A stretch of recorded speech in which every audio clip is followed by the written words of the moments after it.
والنهارده تجربة جديدة مع مطعم أبو مازن بتاع زمان اللي في بوكلة، أول ما اخترعوا الفطير الحلو اللي بالشوكولاتة وميكسات الكشري بالصدق والكبدة في اسكندرية. وأكتر حاجة مميز بيها هو الفطير، واتفرجنا على الأكل وهو بيتعمل. الشيف بيفرد العجين وبينزل عليها بالجبنة ويوزع عليها شرايح البسطرمة والصدق والجبنة الكيري، وينزل عليها بالخضار والطماطم والفلفل ورشة الجبنة التركي من فوق، ويقفل الميكس والفطيرة شكلها ملظظة ويدخلها الفرن تستوي شوية، وينزل عليها بوش البيتزا والخضار والزيتون ويدخلها الفرن تاني. والمكرونة الاسباجيتي بالبسطرمة وهي نازلة عليها الصلصة اللي كلها بهريز وسخنة في حتة تانية خالص. عندهم بقى الصاروخ كمان متميزين بيه، بيحط قطع الفراخ البانيه متقطعة على الطرف وبينزل عليها بالجبنة والجبنة التركي والخضار، وبيقفل على كده ويلف الساندوتش ويدخله في الفرن يستوي. والمكرونة باللحمة هناك على قديمه باللبن والجبنة الموزاريلا والطعم بتاع زمان. وبيتزا الفراخ بالكيلو عليها الجبنة ريكفورد وسط الخضار والجبنة الموزاريلا، وتطلع البيتزا لوحة فنية.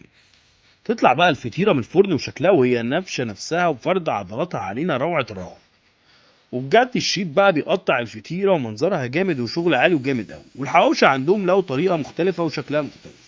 ويطلع الصاروخ البانيه صاروخ صاروخ يعني مفيش هزار، ويعمل لنا كريب بالسوسيس وينزل عليه بالجبنه الموزاريلا وعليها سوسيس بالخضار وعليها التركي ويقفل على كده. ونطلع بقى نشوف الاكل ده بيقول ايه. ويدخل عماد على البيتزا طعمها حلوه وخفيفه والعجينه طعمها جميل قوي. ودخلت انا على الفطيره وكانت مليانه حشو وجبنه، ومع اول قطمه اخدتني في حته تانية خالص. الفطيره عندهم وهم رقم واحد، وهم الاصل في اسكندريه للفطير من اكتر من 20 سنه، ولسه محافظين ومتميزين في قفل الفطير.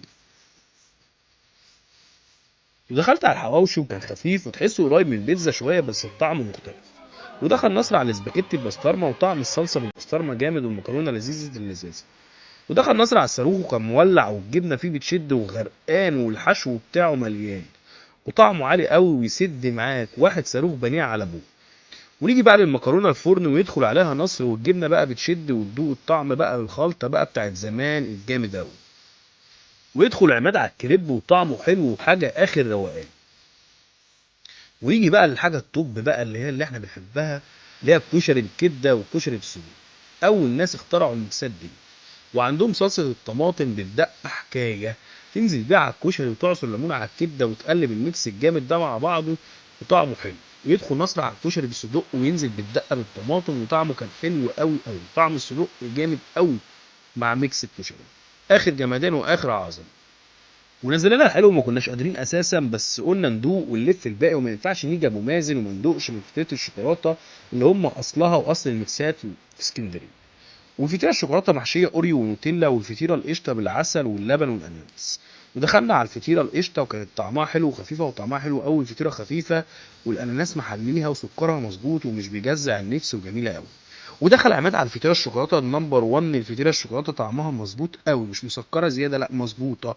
معرفش ابو مازن برغم كميه النوتيلا والاوريو والحلويات ديت، انما السكر فيها مظبوط ازاي مش عارف. التجربه رائعه عند ابو مازن، علم من اعلام الفطير والكشري في اسكندريه. واتمنى ان انتوا تجربوه ونشوفكم في تجربه جديده مع المطعم جيه.